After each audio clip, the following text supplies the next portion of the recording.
রমজান মাস ঘিরে কলকাতার new market ও আশপাশের এলাকার ব্যবসায়ীদের ব্যস্ত থাকার কথা, কিন্তু এবার চিত্র সম্পূর্ণ ভিন্ন। বাংলাদেশি পর্যটকদের ভিড়ে জমজমাট থাকা দোকানপাট, হোটেল ও ব্যবসা প্রতিষ্ঠান এখন প্রায় ফাঁকা।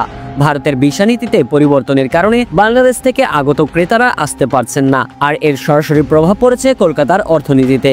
2024 সালের আগস্ট বাংলাদেশের রাজনৈতিক পরিবর্তনের পর ভারত বাংলাদেশ সম্পর্কের সমীকরণ বদলে গেছে। রাজনৈতিক টানাপোড়েনে বাংলাদেশি নাগরিকদের পর্যটক ভিসা কার্যরত বন্ধ রেখেছে ভারত। চিকিৎসা ভিসাও সীমিত করে দেওয়া হয়েছে। ফলাফল, কলকাতার ব্যবসায়ীদের কপালে চিন্তার ভাঁজ।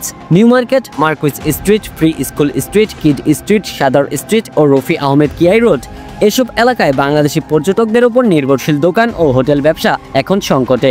শাড়ি, পোশাক, জুয়েলারি, ঘড়ি, জুতা ও আনুষঙ্গিক পণ্যের দোকানগুলোর বিক্রি প্রায় 75% কমে গেছে। শামসি ফ্যাশন নামের একটি জনপ্রিয় শাড়ির দোকান ইতিমধ্যেই বন্ধ হয়ে গেছে।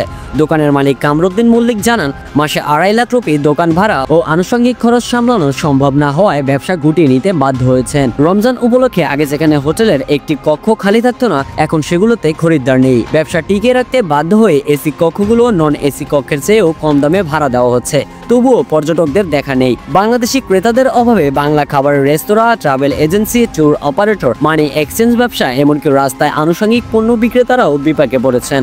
ব্যবসায়ীরা হতাশার মধ্যে দিন কাটাচ্ছেন।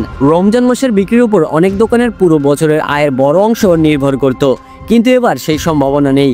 ব্যবসা টিকিয়ে রাখা বড় চ্যালেঞ্জ হয়ে দাঁড়িয়েছে। কলকাতার ব্যবসায়ীরা তাকিয়ে আছেন ভারত বাংলাদেশের কূটনৈতিক সমঝোতার দিকে। বাংলাদেশি পর্যটকরা ফিরবেন কিনা বা কলকাতার বাজার আগের রূপে ফিরবে কিনা তা এখন সময়ই বলে দেবে।